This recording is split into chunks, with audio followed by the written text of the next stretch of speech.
30واں باب۔ اور جب راخل نے دیکھا کہ یعقوب سے اس کے اولاد نہیں ہوتی تو راخل کو اپنی بہن پر رشک آیا، سو وہ یعقوب سے کہنے لگی کہ مجھے بھی اولاد دے، نہیں تو میں مر جاؤں گی۔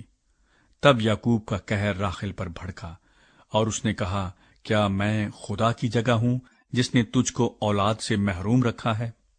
اس نے کہا، دیکھ میری لونڈی بلہا حاضر ہے، اس کے پاس جا تاکہ میرے لیے اس سے اولاد ہو اور وہ اولاد میری ٹھہرے۔ اور اس نے اپنی لونڈی بلہا کو اسے دیا کہ اس کی بیوی بنے، اور یعقوب اس کے پاس گیا، اور بلہا حاملہ ہوئی اور یعقوب سے اس کے بیٹا ہوا۔ تب راخل نے کہا کہ خدا نے میرا انصاف کیا اور میری فریاد بھی سنی اور مجھ کو بیٹا بخشا، اس لیے اس نے اس کا نام دان رکھا۔ اور راخل کی لونڈی بلہا پھر حاملہ ہوئی اور یعقوب سے اس کے دوسرا بیٹا ہوا۔ تب راخل نے کہا، میں اپنی بہن کے ساتھ نہایت زور مار مار کر کشتی لڑی اور میں نے فتح پائی، سو اس نے اس کا نام نفتالی رکھا۔ جب لیا نے دیکھا کہ وہ جننے سے رہ گئی تو اس نے اپنی لونڈی زلفا کو لے کر یعقوب کو دیا کہ اس کی بیوی بنے، اور لیا کی لونڈی زلفا کے بھی یعقوب سے ایک بیٹا ہوا۔ تب لیا نے کہا، زہ قسمت، سو اس نے اس کا نام جد رکھا۔ لیا کی لونڈی زلفا کے یعقوب سے پھر ایک بیٹا ہوا۔ تب لیا نے کہا، میں خوش قسمت ہوں، عورتیں مجھے خوش قسمت کہیں گی، اور اس نے اس کا نام آشر رکھا۔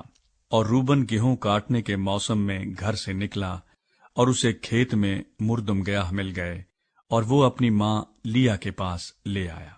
تب راخل نے لیا سے کہا کہ اپنے بیٹے کے مردم گیاہ میں سے مجھے بھی کچھ دے دے۔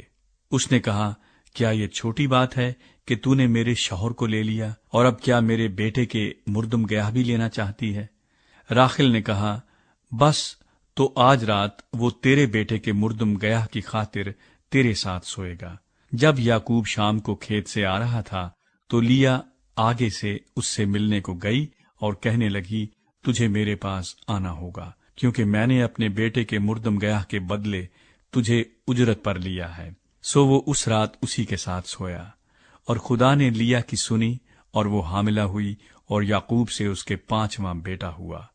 تب لیا نے کہا کہ خدا نے میری اجرت مجھے دی، کیونکہ میں نے اپنے شوہر کو اپنی لونڈی دی، اور اس نے اس کا نام اشکار رکھا۔ اور لیا پھر حاملہ ہوئی اور یعقوب سے اس کا 6واں بیٹا ہوا۔ تب لیا نے کہا کہ خدا نے اچھا مہر مجھے بخشا، اب میرا شوہر میرے ساتھ رہے گا، کیونکہ میرے اس سے 6 بیٹے ہو چکے ہیں۔ سو اس نے اس کا نام زبولون رکھا۔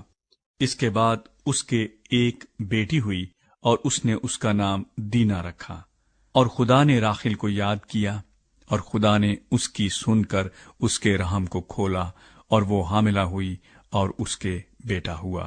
تب اس نے کہا کہ خدا نے مجھ سے رسوائی دور کی، اور اس نے اس کا نام یوسف یہ کہہ کر رکھا کہ خداوند مجھ کو ایک اور بیٹا بخشے۔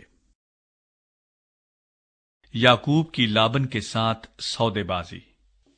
اور جب راخل سے یوسف پیدا ہوا تو یعقوب نے لابن سے کہا، مجھے رخصت کر کہ میں اپنے گھر اور اپنے وطن کو جاؤں، میری بیویاں اور میرے بال بچے جن کی خاطر میں نے تیری خدمت کی ہے میرے حوالے کر، اور مجھے جانے دے، کیونکہ تو آپ جانتا ہے کہ میں نے تیری کیسی خدمت کی ہے۔